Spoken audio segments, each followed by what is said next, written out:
Queridos alunos, bom dia. É um prazer enorme estar aqui com vocês em mais uma aula de física no projeto Estudar Juntos. Eu sou Anselmo Meirelles, professor de física do IFMA Campus Santo Inês, e esta é minha quarta aula no projeto.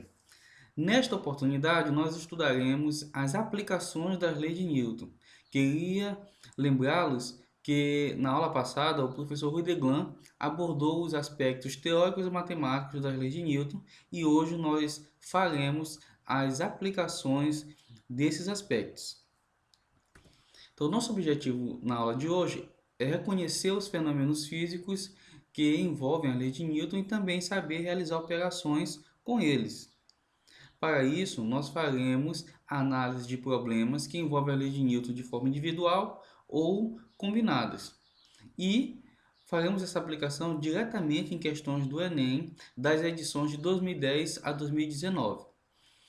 Na análise das provas do Enem dessas edições, percebi que muitas edições abordaram de forma direta as leis de Newton em seus problemas. Então é um conteúdo bastante requisitado nessa prova e muito importante de ser conhecido por vocês. Então, nossa primeira questão é do Enem de 2014, a questão número 82. Ela diz o seguinte: um professor utiliza nessa história em quadrinhos para discutir com os estudantes o movimento de satélites. Nesse sentido, pede a eles que analisem o movimento do coelhinho considerando o módulo da velocidade constante. Então a Mônica, ela lança o coelho na direção do Cebolinha, ele consegue desviar e então o coelho faz um movimento circular ao redor da Terra e quando retorna atinge o Cebolinha. Tá. Então, qual é a pergunta? Desprezando a existência de forças dissipativas, o vetor aceleração tangencial do coelhinho no terceiro quadrinho é. Então, para resolver esse primeiro problema, nós precisaremos levar em consideração o seguinte. Aqui o módulo da velocidade, o problema diz que é constante, não existem forças dissipativas e ele quer saber qual é o valor do vetor aceleração tangencial do coelhinho. Então vamos entender o que significa tudo isso. Tá. Queridos, quando nós falamos de força dissipativa, que é um termo que é bem melhor compreendido quando estudamos energia e trabalho, queremos dizer que não há forças que diminuem a energia do sistema, né? Forças que se opõem ao movimento. Tá? Então, no nosso problema aqui do coelhinho, ele está realizando um movimento circular ao redor da Terra. E aí cabe a gente levar em consideração um aspecto. Quando o movimento é um movimento acelerado, você pode ter três possibilidades. Uma, se a força resultante atua na mesma direção do vetor velocidade e apenas nessa direção, a única aceleração que tem também é a aceleração na mesma direção do vetor velocidade.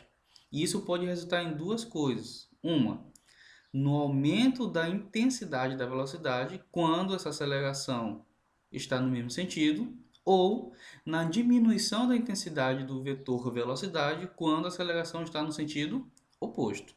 Então, são essas duas situações que podem ocorrer quando você tem uma aceleração exclusivamente paralela ao vetor velocidade.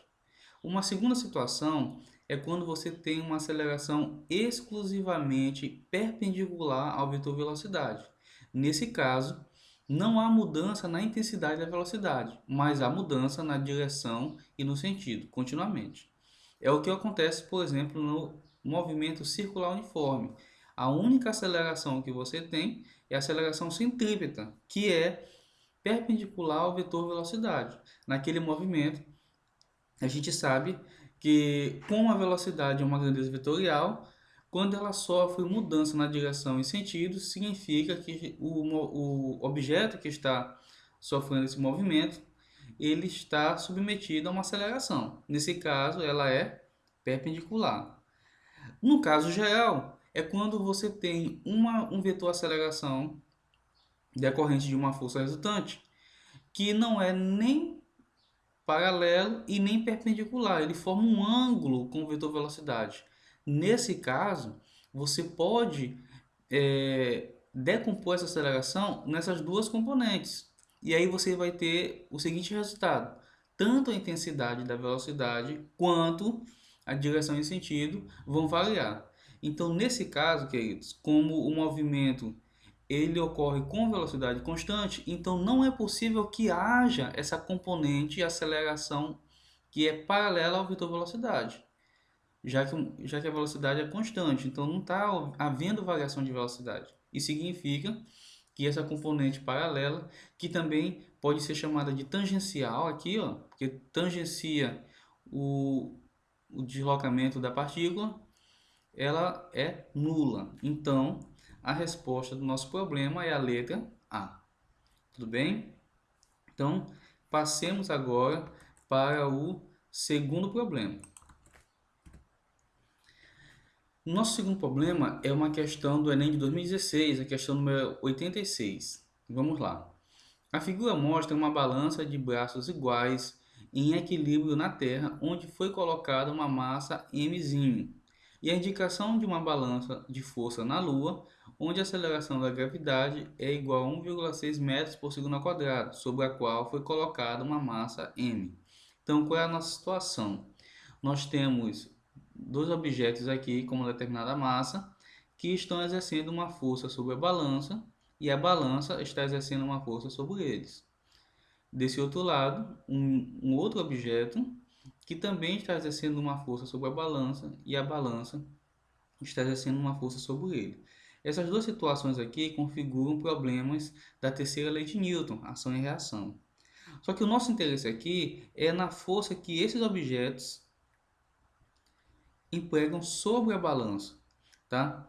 Existe um outro conhecimento fundamental para a resolução desse problema, que é o torque, né? Mas como esses dois braços aqui, ó, da balança, de um lado e de outro, são iguais e são simétricos em relação a esse ponto de apoio, então, intuitivamente, a gente sabe que para que este braço esteja em equilíbrio, é necessário que as duas forças que estão sendo aplicadas nesses pontos equidistantes do centro, aqui do ponto de apoio, elas sejam iguais em intensidade, direção e sentido. Tá? Então, agora eu vou analisar outra situação. É que aqui na Terra, como esses objetos estão à mesma distância do centro da Terra, então eles estão sofrendo a ação da mesma aceleração da gravidade. Assim, para que essa balança esteja em equilíbrio, é necessário que a massa desse outro objeto também seja igual à massa desse que está do lado esquerdo. Tá certo? Beleza. A segunda situação é a seguinte: você tem um objeto que está em equilíbrio sobre uma balança na Lua. A única situação é que agora você não tem uma aceleração da gravidade de 10 metros por segundo ao quadrado, que é a da Terra, mas sim a da Lua, que é bem menor. Então, como a gente vai resolver esse problema? Então, nosso primeiro passo é igualar a expressão da força-peso, que é a gravidade vezes a massa, igual a 4 newtons, que é o valor que a balança mediu. Posteriormente, a gente vai pegar essa equação, resolver, e o resultado encontrado é de 2,5 kg a massa do objeto lá na Lua. Tá.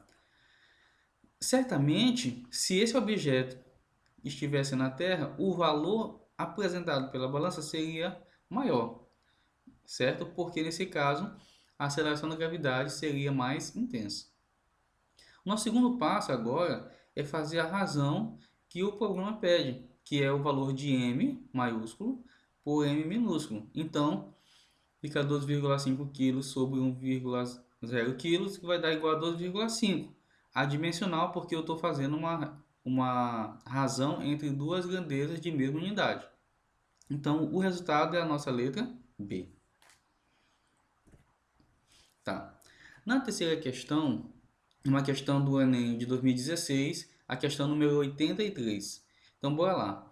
Para um salto no Grand Canyon, usando motos, dois paraquedistas vão utilizar uma moto cada, sendo que uma delas possui massa 3 vezes maior. foram construídas duas pistas idênticas até a beira do precipício, de forma que no momento do salto as motos deixem a pista horizontalmente e ao mesmo tempo. No instante que saltam, os paraquedistas abandonam suas motos e elas caem praticamente sem resistência do ar. Pronto. Então esse movimento se configura no movimento de lançamento horizontal. As motos atingem o solo simultaneamente porque possuem a mesma inércia. A gente sabe que o conceito de inércia está associado com a capacidade que o corpo tem de manter o seu estado de movimento. E a medida quantitativa dessa inércia é a massa. Então, se as motos têm massas distintas, então elas não possuem a mesma inércia. Letra B. Estão sujeitas à mesma força resultante. Tá. Nesse caso aqui, quando as motos deixam, né, a gente está analisando o problema quando ela deixa a rampa. Quando ela deixa a rampa, as forças em que elas estão sujeitas é a força-peso. Como as massas são diferentes e a gravidade é a mesma, então os pesos vão ser diferentes, já que são resultantes do produto da massa pela gravidade. Então, também não é essa opção.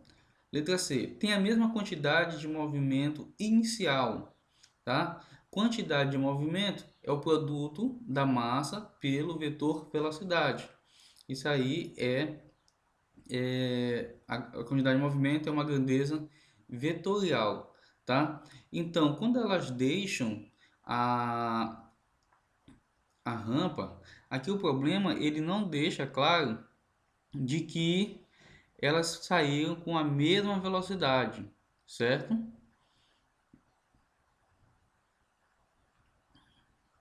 Então, não é possível afirmar que elas têm a mesma quantidade de movimento, que depende da velocidade horizontal com que elas saíram.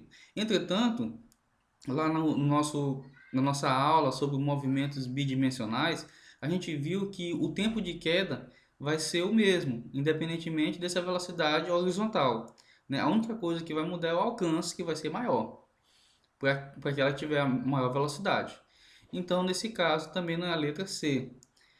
Letra D. Adquire a mesma aceleração durante a queda? Sim. Aí, nesse caso, está correto, porque quando elas saem da pista horizontal, elas estão sujeitas à ação da gravidade e a aceleração que elas adquirem é a aceleração da gravidade. Então, sem os efeitos da resistência do ar, elas caem juntas por conta dessa aceleração que é a mesma para as duas. Tá? Então, a resposta certa é a letra D. E a letra E, só para finalizar, não corresponde primeiro porque o problema não deixa essa informação clara, mas mesmo que elas tivessem sido lançadas com a mesma velocidade horizontal, isso não influenciaria no tempo que elas levariam para cair. Como eu falei, influenciaria apenas no alcance que as motos teriam até atingir o solo. Então a nossa resposta é a letra D.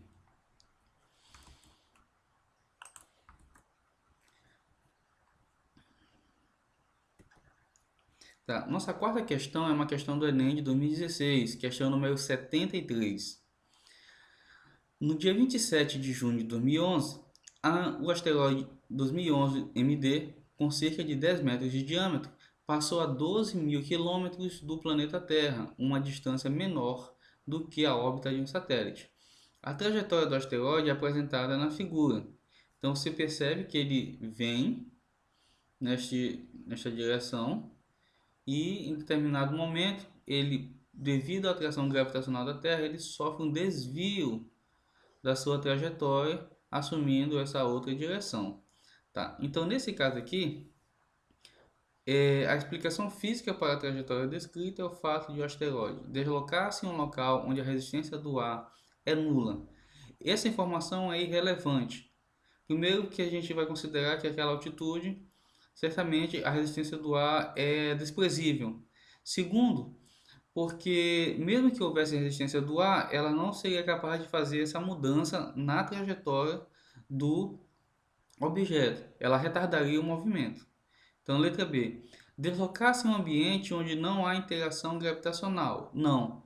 O asteroide ele tem interação gravitacional com a Terra. E esse é o motivo, né, um dos principais motivos para ele sofrer esse desvio na sua trajetória, né? A gente sabe que tem a Lua aqui também, né? Mas a interação gravitacional com a Terra está se mostrando mais intensa aqui nesse problema. Letra C. Sofrer a ação de uma força resultante no mesmo sentido de sua velocidade. Aí eu vou lembrar do que a gente viu lá na outra questão.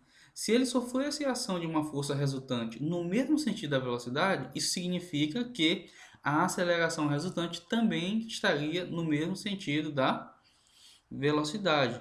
Nesse aspecto, o fenômeno que a gente iria perceber era uma aceleração, um aumento da velocidade desse asteroide, mas não um desvio na sua rota, né? Então, não é a letra C.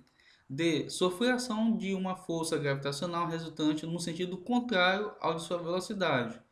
Contrariamente à letra C, o fenômeno que a gente perceberia é um retardo no movimento, um decréscimo na intensidade da velocidade. Então, também na opção D.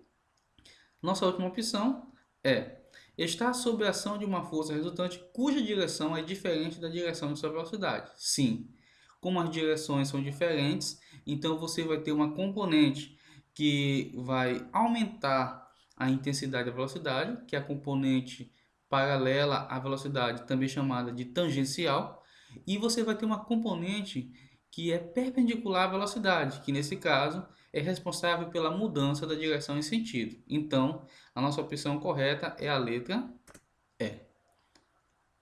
Beleza? Então, vamos para a nossa quinta questão.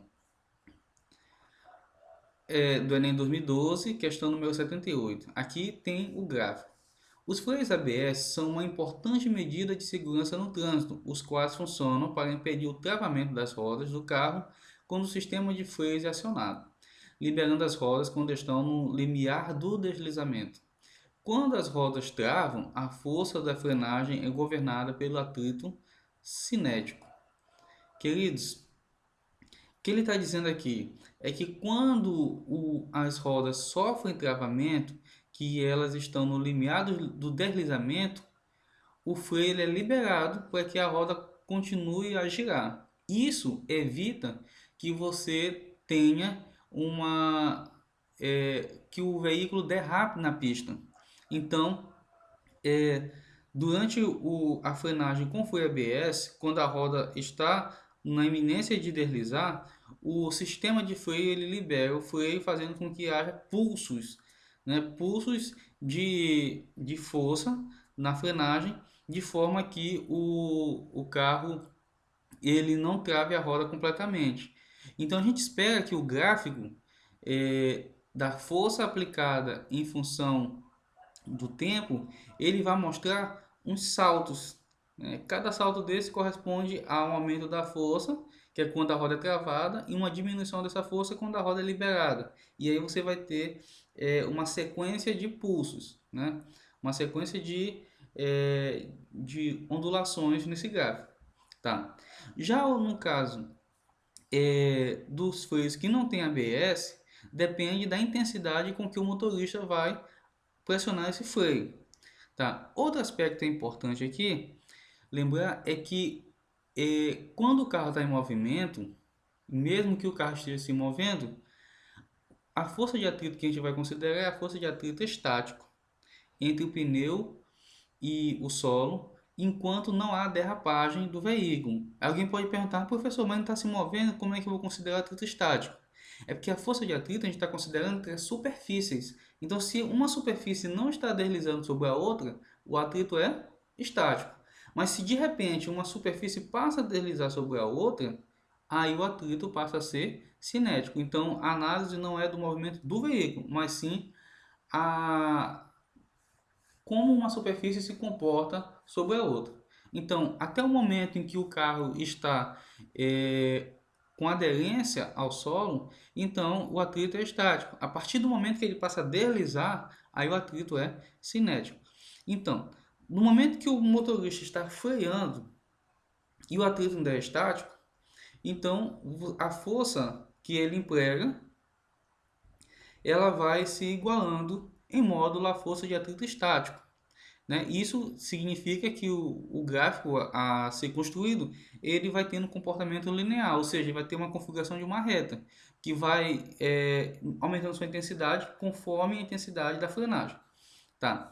Só que o atrito estático ele tem um valor máximo, né? Um valor máximo que após se chegar a esse valor, você não consegue mais manter esse atrito estático e aí vai ocorrer a derrapagem, né? E aí você passa a ter o atrito cinético. Experimentalmente, é possível verificar que o atrito cinético ele tem um valor um pouco menor que o estático. Então, o gráfico que você espera é uma linha, né, um comportamento linear, e quando chega nesse valor máximo e começa a ocorrer a derrapagem do veículo, aí você vai ter uma diminuição da intensidade da força de atrito e ela vai ter um valor constante que corresponde ao atrito cinético. Tá? Então, nossos problemas aqui, você pode observar que o comportamento vai ocorrer dessa forma. No caso do veículo sem ABS, enquanto eu estou freando, que as superfícies não estão derrapando uma sobre a outra, a força de atrito estático vai aumentando conforme a intensidade da força aplicada devido à frenagem pelo motorista. Mas no momento que o motorista freia o veículo de tal forma que você atinge o valor dessa força de atrito máxima, então você tem agora uma perda de aderência do pneu e aí você passa a ter um atrito cinético correspondente ao momento que elas estão derrapando uma sobre a outra, de forma que você vai ter esse comportamento aqui, ó, uma função constante que corresponde à intensidade do atrito cinético. Então esse é o primeiro gráfico. E como eu disse para vocês, o segundo gráfico ele vai apresentar saltos, né?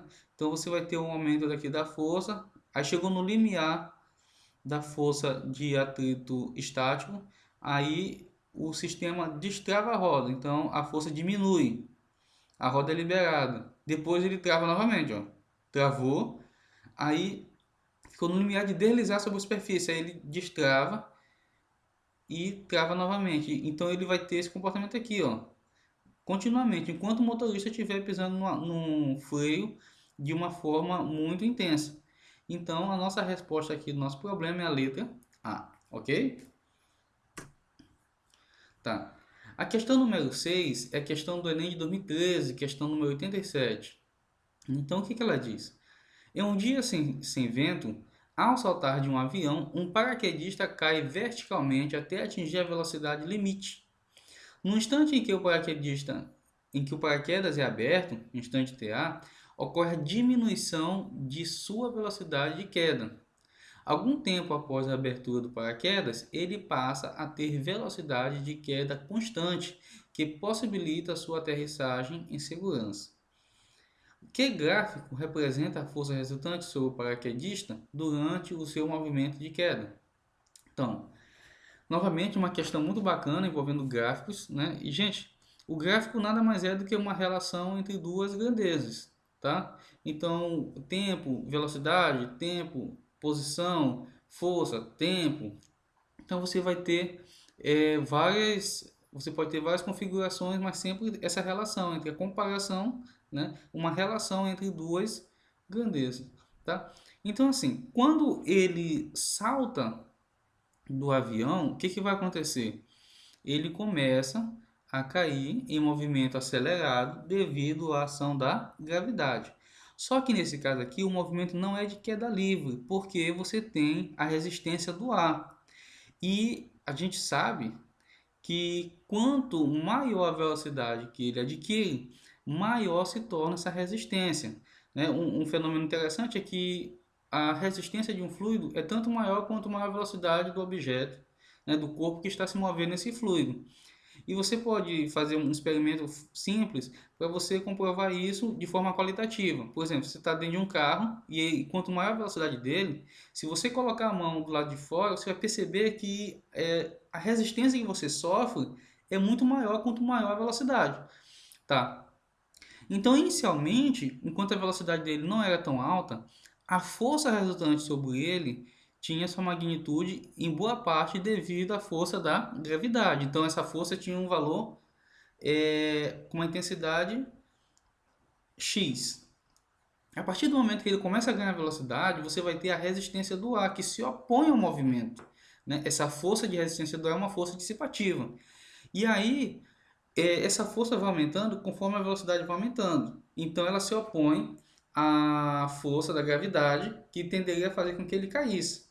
Então, a força resultante vai diminuindo de intensidade, porque você vai ter duas forças em sentidos opostos. Então, ela vai diminuir a intensidade até o momento em que você atinge uma velocidade chamada de velocidade limite, que é quando ele passa a não mais acelerar. Tá? Nesse caso, a força resultante é zero.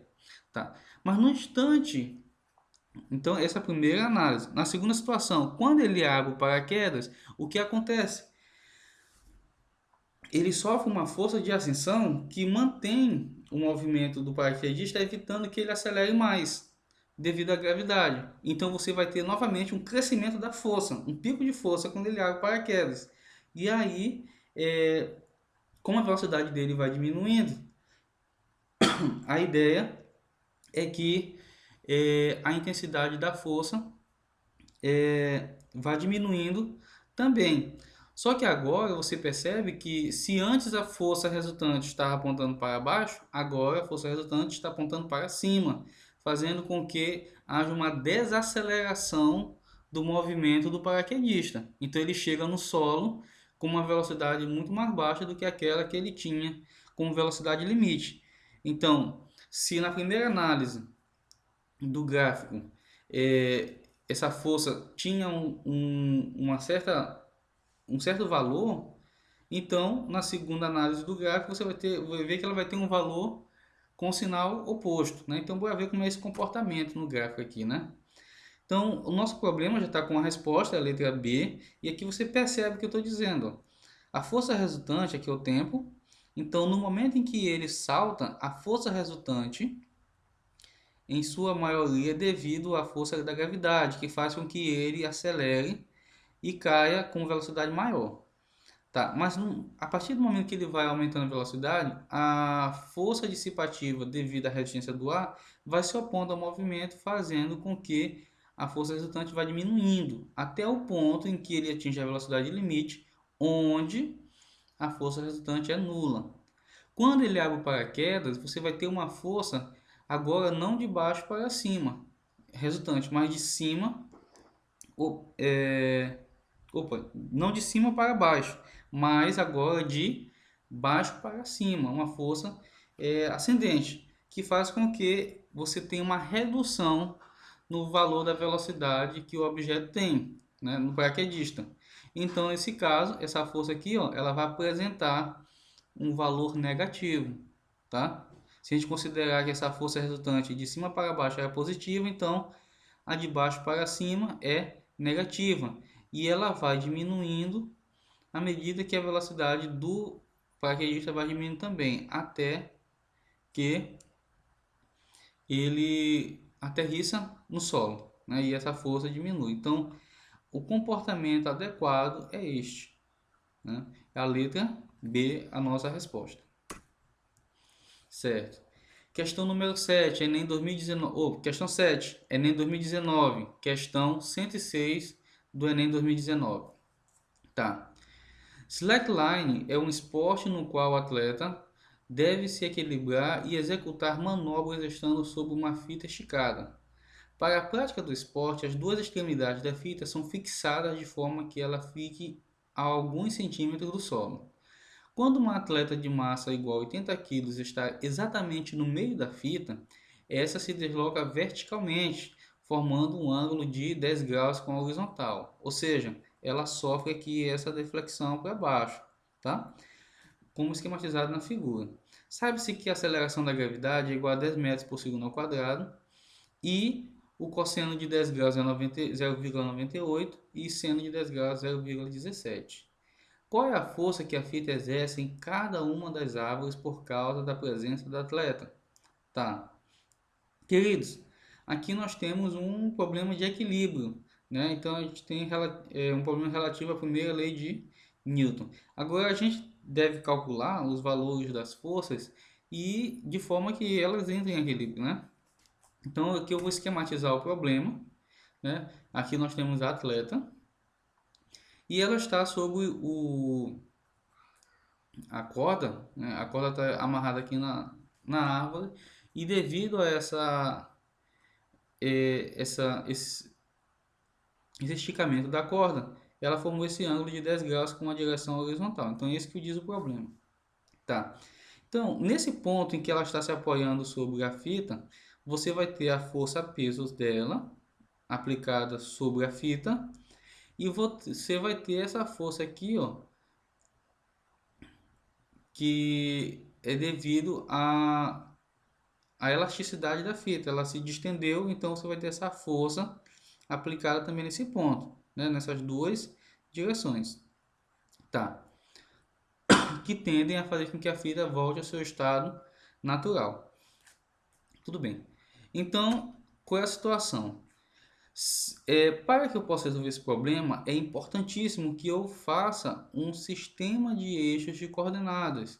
Por que, professor, esse sistema? É porque a partir dele eu vou decompor as forças em componentes e essas componentes vão estar sobre os eixos. E aí eu posso fazer operações nesses eixos aqui, ó, de forma individual. Então, a forma de resolver problemas desse tipo é fazendo a decomposição das forças.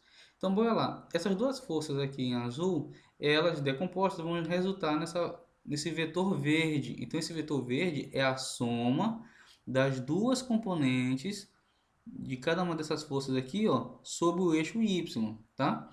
Então, essa é a componente das forças azuis e esse vermelho aqui é o peso da atleta. Observe que como os problemas estão em equilíbrio, significa que esse vetor verde tem a mesma intensidade do vetor vermelho. Eles estão sobre o eixo Y. Aqui eu não precisei esquematizar o problema para o eixo X, porque a gente percebe aqui na nossa configuração do problema que esses vetores, como eles são na mesma direção em sentidos opostos e mesma intensidade, eles se anulam, tá? Então você vai ter apenas aqui na situação Y também o requisito do equilíbrio, que eles também se anulem, tá? Agora bora ver lá. Aqui é 10 graus, eu tenho aqui a formação de um triângulo, tá? Então, ela está no ponto médio da fita, significa que esse ponto aqui também tem 10 graus. E aqui o ângulo que sobra vai ser 180 menos 10 mais 10, tá? 160 graus, tá certo? Só que eu não preciso usar esse ângulo de dentro, né? Eu tenho esses ângulos aqui, ó, são iguais ao ângulo interno aqui de 10 graus. Por quê? Porque eu tenho essa reta, eu tenho esta outra reta e eu tenho uma reta transversal. Então esses ângulos aqui, ó, são iguais, tá? Então esse ângulo aqui é de 10 graus. Então bora lá. O primeiro passo é calcular essas componentes. Então vai ser F1y, que é nessa direção devido a esta força, seno de 10 graus, que é o seno do cateto oposto, né? Mais F2y vezes seno de 10 graus, que é relativo a esse outro aqui, vai ser igual a P, que é o peso da atleta. Só que, queridos, a gente verifica aqui no problema que F1y e F2y são iguais. Eu vou chamar aqui de Fy. Então vai ficar 2 vezes Fy, seno de 10 graus, é igual a mg, que é o peso. Então, substituindo os valores, seno de 10 graus pelo problema é 0,17, 80 é o peso é a massa da atleta e 10 é a aceleração da gravidade. Resolvendo o problema fica 2.353 newtons. Certo. Agora, vamos observar o seguinte. O sistema está em equilíbrio. Como o sistema está em equilíbrio, a força é transmitida pelo fio à árvore. Então, lá da segunda lei de Newton, a gente tem uma força aplicada neste ponto, tem outra força aplicada neste ponto, mas a corda aqui, né, no caso a fita, está em equilíbrio, então essa força ela é transmitida pelo fio até a árvore. Então a árvore vai sentir a mesma intensidade de força aplicada aqui nesse ponto, tá? Então nesse caso o valor da força aplicada na árvore também é 2.353 newtons, tá? E a resposta do nosso problema é a letra D. Observem que nesse caso da letra D, o valor que a gente achou foi 2.353 newtons. E aqui a gente tirou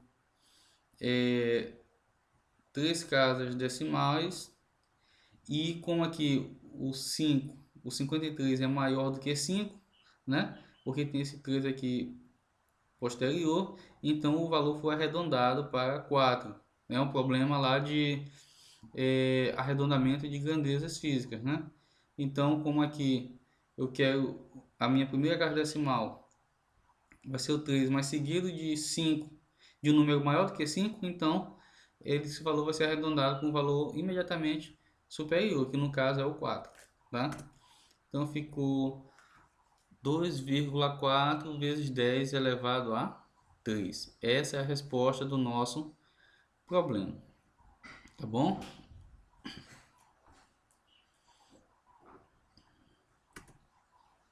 Questão número 8. Na questão número 8, a nossa questão do Enem 2016, questão 82. Aqui tem um conjunto de acoplamento de polias que dá uma vantagem mecânica para quem está exercendo essa força aqui, ó, nesse ponto da corda, né, reduzindo muito o valor dessa força para que ela mova esse objeto bem aqui. Então, bora ver como é que se configura o problema. Tá? Uma invenção que significou um grande avanço tecnológico na antiguidade, a polia composta ou associação de polias é atribuída a Arquimedes. O aparato consiste em associar uma série de polias móveis a uma polia fixa. A figura simplifica um arranjo possível para este aparato. É relatado que Arquimedes teria demonstrado para o rei Hierão um outro arranjo desse aparato, movendo sozinho sobre a areia da praia um navio repleto de passageiros e cargas, algo que seria impossível sem a participação de muitos homens. Suponha que a massa do navio era de 3.000 kg, que o coeficiente de atrito estático entre o navio e a areia era de 0,8 e que Arquimedes tenha puxado o navio com uma força F paralela à direção do movimento e de módulo igual a 400 newtons.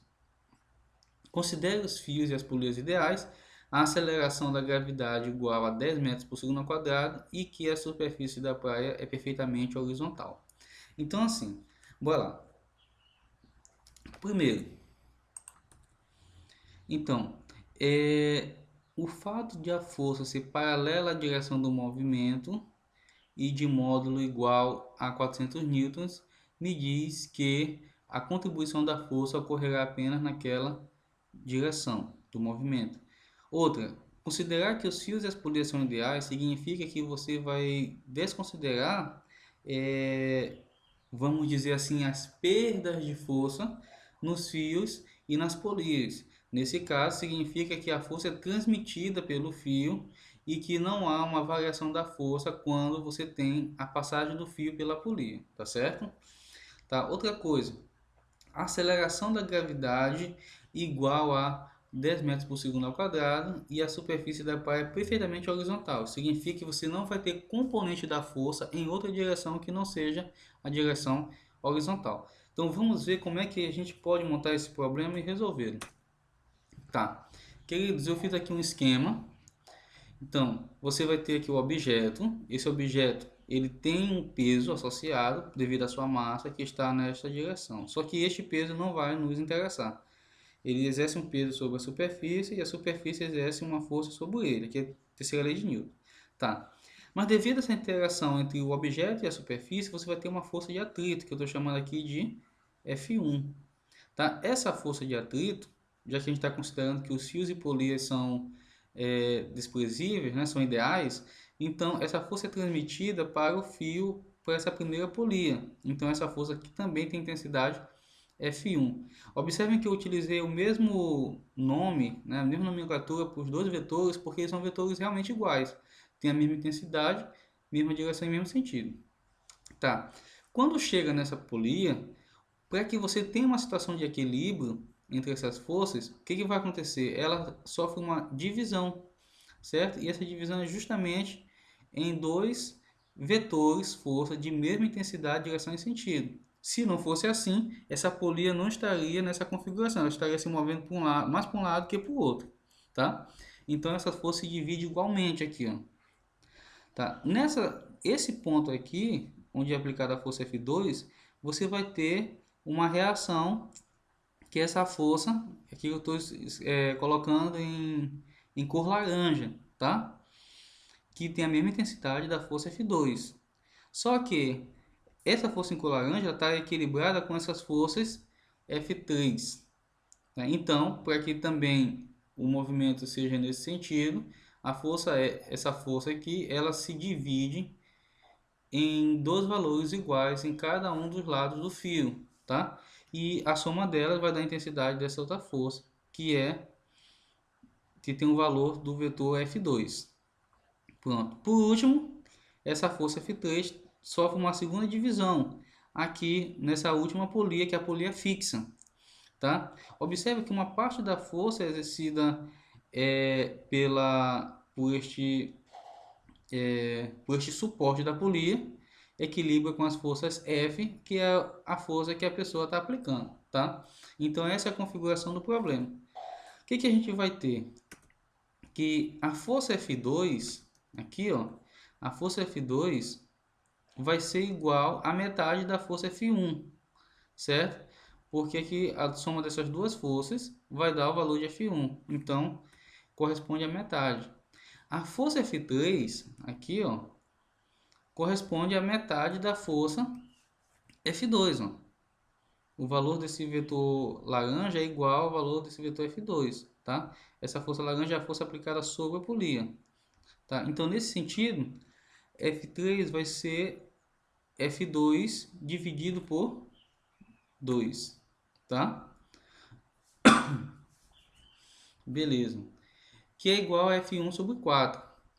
E F3, e a força F vai ser F3 dividido por 2. Gente, há nesse problema aqui só um erro que eu esqueci de tirar, foi a setinha aqui da força, porque conceitualmente está errado, né? Aqui eu estou tratando dos módulos das forças. Então, essa representação com a setinha em cima, vetorial, não está adequada, tá? Então, entendo que não tem essa setinha aqui em cima, tá bom? Pronto. O resultado final é que a força F vai ser igual a F1 dividido por 2N, onde N é o número de polias. Observem que na primeira polia, houve uma redução de 2 elevado a 1. Na segunda polia, houve uma redução de 2 elevado a 2, ou 4. E na terceira polia, houve uma redução de 2 elevado a 3, ou 8. Aqui, ó. Então, de uma forma geral, F vai ser igual a F1 sobre 2 elevado a N, onde N é o número de polias. Essa é a equação que descreve o quanto você reduz a força associando polias, tá? Agora, qual é a situação aqui? A gente vai calcular a força de atrito, que é a força aplicada aqui sobre o objeto, né? Pelo contato com o solo. E essa força vai ser igual ao coeficiente de atrito estático vezes a massa desse objeto vezes a gravidade. Então, você vai ter F 0,8 dado no problema, 3.000 kg dado no problema também, e a aceleração da gravidade de 10 metros por segundo ao quadrado. Resolvendo essa expressão, você vai ter F igual a 24.000 newtons. Tá? Passo 3. Agora eu vou pegar o valor da força que ele aplicou, que é 400 newtons, vai ser igual a 24.000, que é a força aplicada lá no objeto pela primeira corda, dividido por 2 elevado a n. Resolvendo essa expressão, se a gente fizer 24.000 dividido por 400, você vai ter 60, tá? Então, com 60, ele já não teria condições de puxar esse objeto, né? Com menos de de 60. Então, o que vai acontecer? O número 2 elevado a n, 2 elevado a 5, vai dar 32. Então, não é possível é, ele puxar esse objeto, né? Que no caso aqui, o objeto é o navio, né? Então, não vai ser possível ele puxar esse navio com o número de 5 polias, porque o valor vai ser de 32 e aqui nessa razão entre 24.400 vai dar 60. Mas quando ele coloca mais uma polia, agora o valor vai ser 2 elevado a 6, que dá 64. Então, nesse caso, é possível que ele puxe o navio, tá? E como ele excede um pouco o valor de 60, significa que esse objeto vai passar a se mover com um movimento acelerado, né? Já que esse valor que a gente calculou foi o valor máximo enquanto ele está em repouso, tá certo? Então, ele vai se mover. Tá. Então, o valor mínimo é um valor um pouco acima do valor necessário para que ele pudesse começar a se mover. Então, no nosso problema, o valor de n vai ser 6. Então, vão ser necessárias 6 polias no mínimo para que ele consiga fazer esse experimento, né? Consiga mover o navio sobre o solo, tá bom? Então, essa é a resposta da nossa questão 8 aí do nosso problema. Agora, meus queridos, a questão número 9, a questão do Enem 2012, questão 55, é uma questão que dá um pouquinho de trabalho, se a pessoa não prestar atenção, ela erra, tá? O mecanismo que permite articular uma porta de um móvel de acesso é a dobradiça.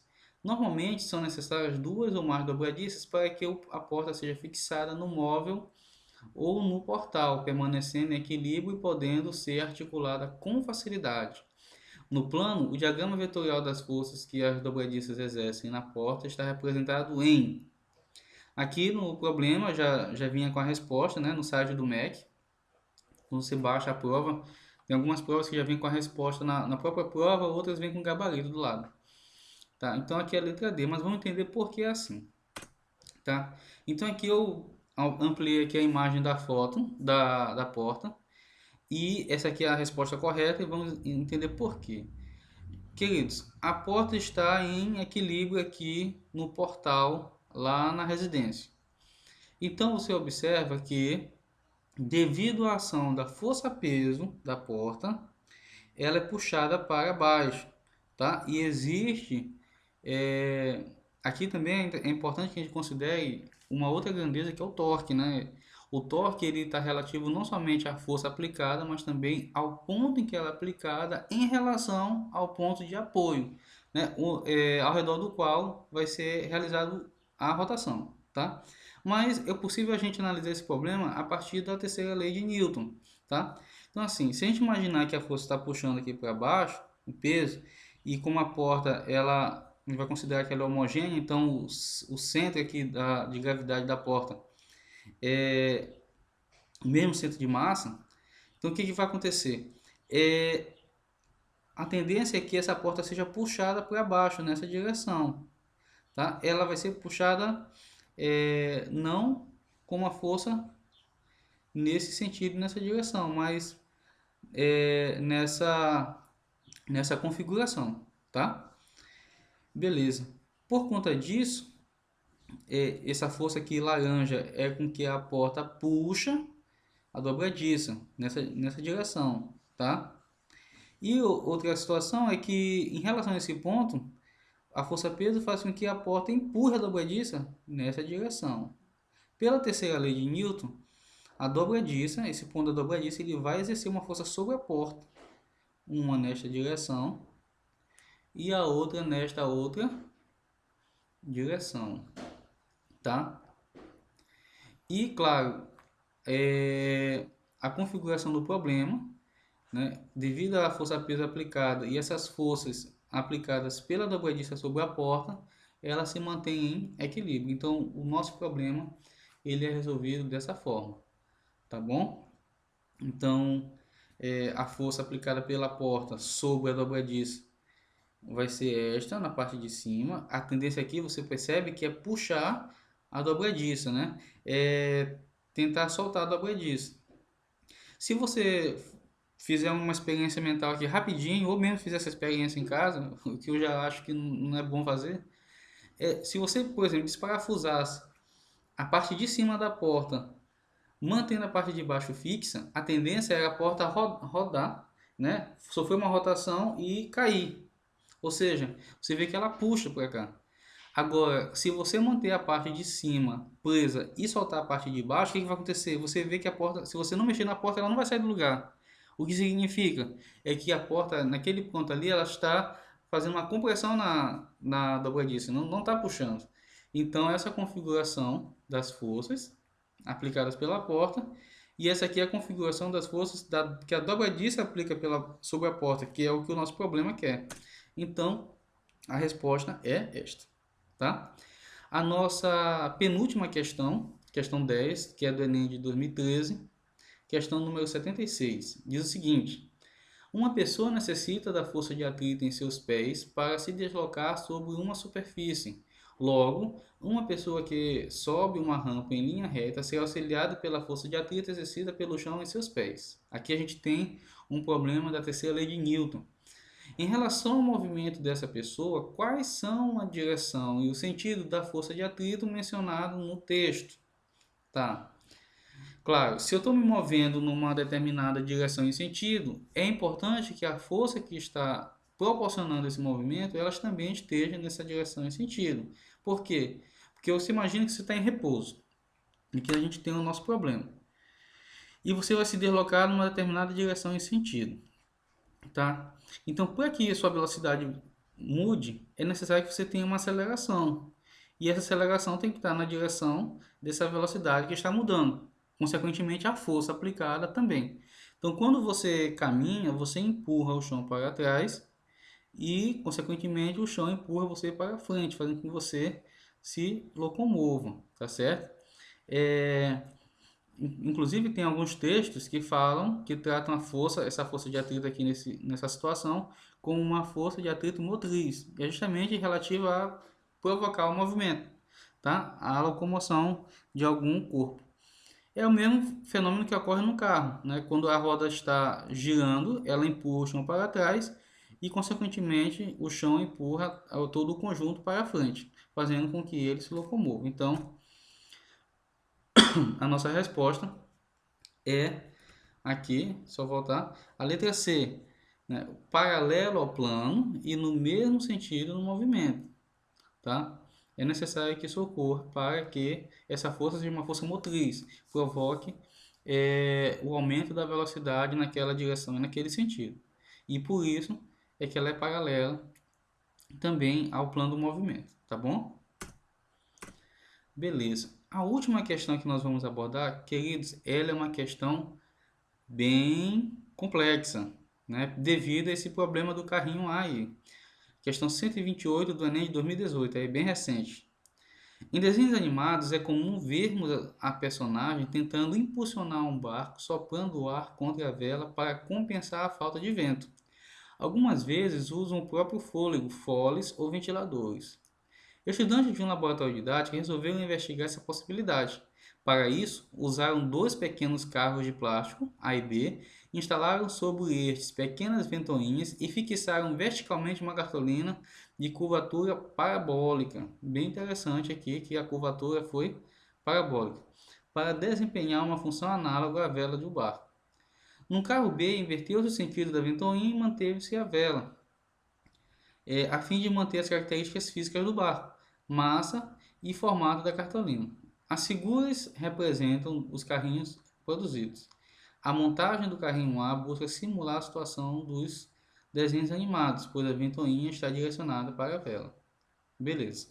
Então, com os carros orientados de acordo com as figuras, os estudantes ligaram as ventoinhas, aguardaram o fluxo de ar ficar permanente e determinaram os módulos das velocidades médias do carro A e do carro B para o mesmo intervalo de tempo. A respeito das intensidades das velocidades médias e do sentido do movimento do carro A, os estudantes observaram que Então, queridos, vamos primeiro analisar o problema do carro B, que é um problema bem mais simples. Quando essa palheta ela se move, ela empurra as camadas de ar que estão em contato com ela. Então ali você vai ter uma relação estabelecida pela terceira lei de Newton, que é o que eu mostro aqui nessa figura, tá? Você tem o vento sendo empurrado pelas hélices e, consequentemente, o vento empurrando a hélice para frente, fazendo com que o carrinho B se mova. Aqui eu tenho um problema envolvendo a terceira lei de Newton. E é interessante observar aqui que, nesse caso, essa, essa vela feita de cartolina aqui não está servindo para nada. É somente para manter as características do problema inicial, tá? Mas a dinâmica do problema está bem aqui, ó. Né? O vento está empurrando a palheta para frente, assim como a palheta está empurrando o vento para trás. E aí o carrinho se move para a direita. Agora, o que não é simples de perceber é a questão do carrinho A. Por quê? Porque a palheta está empurrando o vento para frente. O vento, então, está empurrando a palheta para trás. Só que esse mesmo vento, quando ele bate na vela, ele empurra a vela para frente, né? E a vela empurra ele para trás. Então, o aluno fica numa situação difícil. Ele vai para frente, vai para trás, não vai para lugar nenhum, né? Experimentalmente, se você fizer essa configuração, você vai ver de uma forma bem interessante que ele vai para a direita. E por que isso acontece? Porque, embora você tenha esse fenômeno aqui da terceira lei de Newton acontecendo aqui e aqui, mas você consegue perceber que ele vai para o lado direito quando você analisa o problema de uma forma geral. Ou seja, o vento, qual é o sentido do movimento do vento no final das contas? Ou seja, quando ele já saiu da hélice e bateu lá na vela. É que o vento, quando ele atinge a vela, ele sofre aqui uma colisão e volta para trás, certo? Volta por essa direção. Então, o fenômeno, de uma forma geral, faz com que o vento tenha esse movimento para trás. Obviamente, a gente não vai esperar que o carrinho fique parado por causa disso, né? Então, a tendência é que o carrinho seja empurrado para frente, ele se movimenta, tá? Agora, o outro problema é analisar se essa velocidade ela vai ser maior, menor do que a velocidade no caso do carrinho B, tá? Beleza, então, gente, esse fluxo de vento aqui é o mesmo, né? Porque é a mesma ventoinha, só mudou aqui a direção, né? Nos dois casos. Agora, quando esse vento deixa a ventoinha, você pode perceber que ele perde energia, porque ele está também em interação com a região ao seu redor, que não é vácuo, tem vento. Inclusive, se tivesse vácuo, não teria esse vento aqui, né? Então, ele sofre interação com essa ventoinha, com esse meio, de forma que quando ele atinge com uma intensidade menor com que ele saiu do ventilador. É como se você pegasse um ventilador na sua casa e se distanciasse dele. Você vê que o ventilador está funcionando com a mesma potência, mas à medida que você se distancia dele, você percebe que o vento fica mais fraco, né? Porque ele vai perdendo energia no decorrer do caminho. Tá. Aí, quando ele atinge também a vela, você vai ter o seguinte: você tem aqui um fenômeno que é relativo a colisões, tá? E nesse processo de colisão, você não vai ter a transferência da energia de forma de 100% da energia transferida para a vela. Uma parte dessa energia é perdida, tá? Então, nesse aspecto, você também vai ter uma intensidade da força resultante aqui aplicada sobre a vela um pouquinho menor do que você teria na situação da figura B. O que significa na prática? É que a velocidade do carrinho A vai ser menor do que a velocidade do carrinho B. Então, a solução do problema é a letra B. A VA vai ser menor do que VB e o carro se move para a direita, tá? O problema não é tão fácil. Se a pessoa não analisar o problema com cuidado, ela corre o risco de responder errado, né? E a resposta errada seria a resposta letra A. Certamente muitas pessoas poderiam responder a letra A como respostas, analisando o problema do carrinho A separadamente, este e depois este. O certo é você analisar o problema como um todo, tá? Então, queridos, essa foi a nossa última questão, tá? Hoje a gente excedeu um pouquinho o tempo da aula, geralmente a nossa aula fica em torno de 30 minutos, mas como a gente tem essas questões, são 11 questões que eu tirei de 9 provas do Enem, e eu gostaria de compartilhar com vocês. Espero que tenha ajudado. Revejam o vídeo, tentem resolver o problema sozinhos, depois olhem o vídeo novamente, a explicação, até vocês conseguirem a compreensão desse problema, que é um assunto muito abordado aqui nas provas do Enem, muito cobrado, tá certo? Um abraço para todos, estudem, mantenham o foco e vamos lá. Vamos lá que o futuro está próximo e ele está esperando por nós. Um abraço, até mais. Tchau.